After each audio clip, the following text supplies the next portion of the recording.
Welcome to Living Legacy Leadership, where you'll be introduced to insights, tools, and strategies to leverage creative living and giving.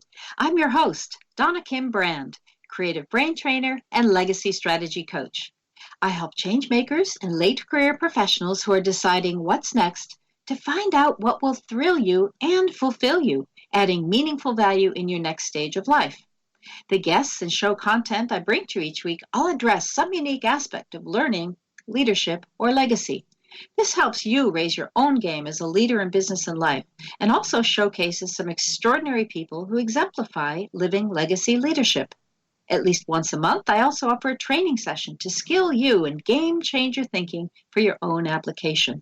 So get your notebook ready or sharpen up your memory by tuning in your attention, and we'll dive right in. So today, it's not exactly a game changer thinking session per se, at least in terms of the tool set, but the concepts that I'd like to share with you about creating an ecosystem for sustainable enterprise and social innovation is, in fact, game changing. And so this is one of the more heavy duty topics I'll be addressing on the show here. And the reason I'm sharing it with you are multifold, but mostly you all know the winds of change are shifting again from pure sort of logical left brain technical expertise, which has been valued in the marketplace, in the workplace in the last decade or two, to finally there's being a sort of pendulum shift back to more inclusion of the soft skills, of valuing inner work on a personal level, so showing up in the workplace as a so-called whole person, instead of sort of splitting you off from parts of yourself that you hide away in your cubby when you're in your workstation. So maybe you can, as you listen to this, find there's some additional or new openings for you in terms of volunteer work you want to do in this next phase of your life, or certainly paid work based on your lifetime of skills and experience and expertise that you bring to the game. So let's just dive in, and I'll share with you some of the newer research that's coming out. And one of the sources of the information has been the that's Stanford University out of California, Stanford Social Innovation Review from the spring of 2019. Interestingly, my daughter Marina Kim, who's now executive director of Ashoka U, which deals with social innovation, social entrepreneurship in universities, was on the seminal curriculum development team as an undergraduate when they were writing courses about this kind of topic at the graduate school at Stanford. So it's kind of interesting for me to keep my finger on the pulse, as I do anyway for the teaching and the game changer thinking courses that I work with, and the coaching and legacy strategy. But we all have noticed, of course, some new ethos and awareness that, even 2 or 3 decades ago, people would call these viewpoints flaky or new age, or poo-poo them and brush them aside, dismiss them. But as we look at the growing number and scale and depth and scope of problems taking place around the world, there's been a much more, shall I say, focused attempt, particularly by the younger generation. Often it's the millennials these days who are the people entering the workforce in their 20s and so on at this age group, that are really focusing on addressing global issues as a priority. Now, we know that the United Nations set up 17 what are referred to as sustainable development goals that cover social, economic, and development issues. And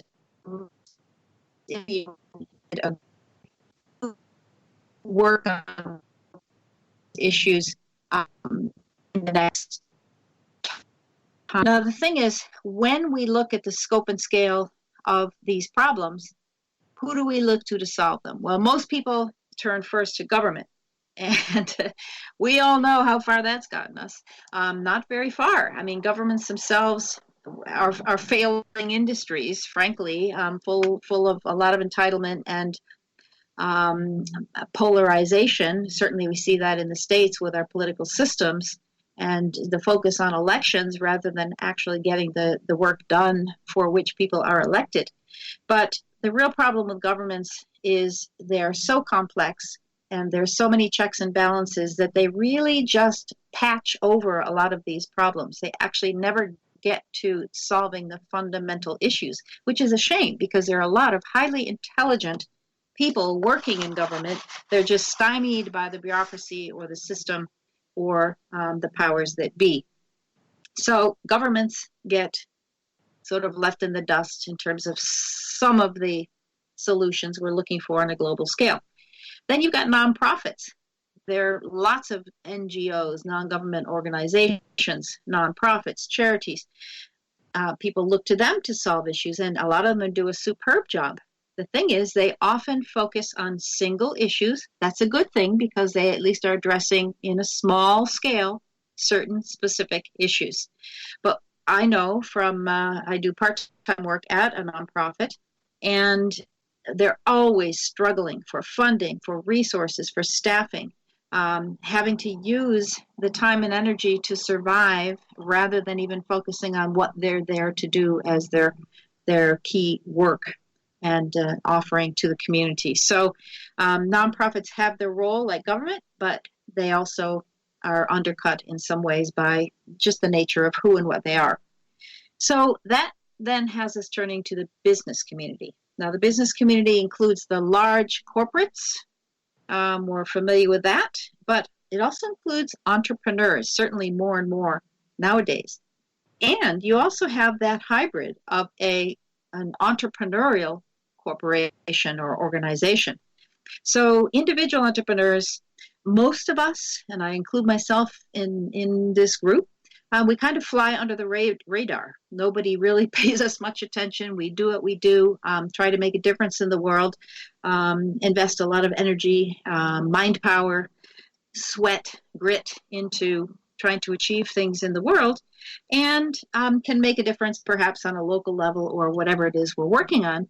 But there's some limitation there. And then, of course, you've got your individual high flyers, people like Elon Musk and maybe Peter Diamandis, people who have some clout.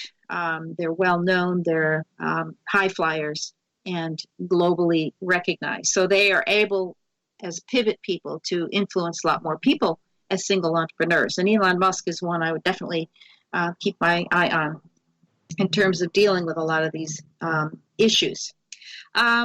You also have then the entrepreneurial business people like Sir Richard Branson and his Virgin brand, Jeff Bezos with Amazon, and even somebody like Tony Hsieh with Zappos in the shoe industry. So you can be in any kind of business or industry and make a difference with entrepreneurial thinking. So some of the emerging trends and what's happening in terms of sustainable enterprise and social innovation is that there's a beginning finally not to have just separate departments or sort of tacked on departments, but a combination of so-called science of the Western business model and business approaches and processes with Eastern philosophies. So we're going to talk about that a little bit more as we go along here. There's also a trend to maximize social value with corporate values. So finally, it's not just corporate social responsibility that popped its head up in the 80s and into the 90s, but really looking how to integrate into the local, use your products and services to make a difference along with surviving as a corporate entity. And then, if I can read my own writing here, the consumers, many of whom not only are millennials, as are the talent or the staff, the employees of these companies and startups with a certain mindset and ethos, they do want quality products and services. However, they also are concerned in making choices based on social mission.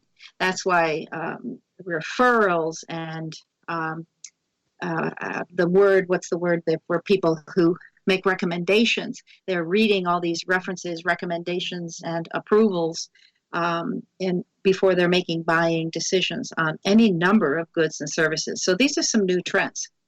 Now, this is leading into the whole notion of sustainable enterprise. Excuse me. So sustainable enterprise is considered to be where a corporation contributes to the building of a sustainable society through its management style while minimizing conflict between stakeholders. That stakeholders are different or more expansive than shareholders. So by minimizing conflict between stakeholders and by providing products or services that address social issues while causing no unnecessary harm and contributes to the enlightenment of minds. Whoa, that's good. That's highfalutin. I'm certainly into that and have tried to do that for decades myself. So the three key elements of sustainable enterprise are, number one, they tend to, and they overlap. If you imagine the Venn diagram with the three overlapping circles, corporations are now looking to use or develop their products and services and projects to solve issues or problems either in their local or more expanded environments. At the same time, they're looking to not cause more problems. And sometimes a business is set up, by the way, just to not solve more, create more problems. They don't actually solve a problem, but they at least make a contribution while not causing problems. And then the third element there, which was kind of interesting to me, is the enlightening bit about trying to be an enlightened presence on the scene. And the intersection of all of these allows them to bring forth their best product, service, or project. So there's been quite a shift. Now I teach creativity, and I make a distinction between creativity and innovation in that creativity is the individual generation of new novel thought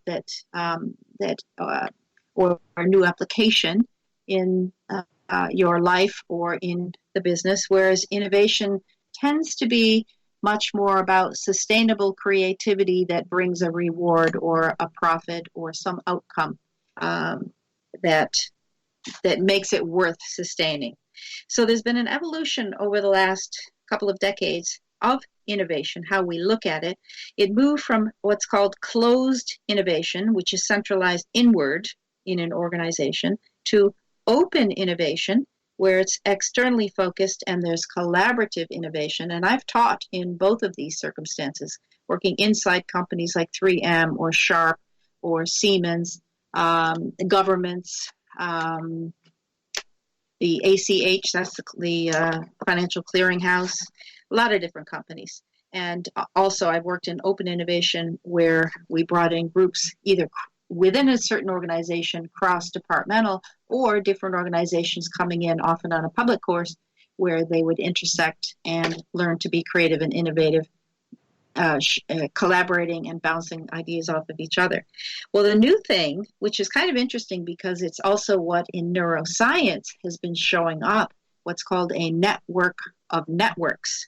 And that's where it's called an innovation network, where the ecosystem is itself the center, and it's a cross-organizational innovation. So it's not only cross-departmental, but cross-organizational. And there's been a move in terms of the purpose of innovation from improving the efficiency of research and development and maybe creating a startup business to solving common social issues. This is all part of that ecosystem. In terms of collaboration, it used to be one-on-one relationships, and we would work with small groups of people. Now it's an ecosystem of various parties concerned to collaborate in a multi-layered way, like working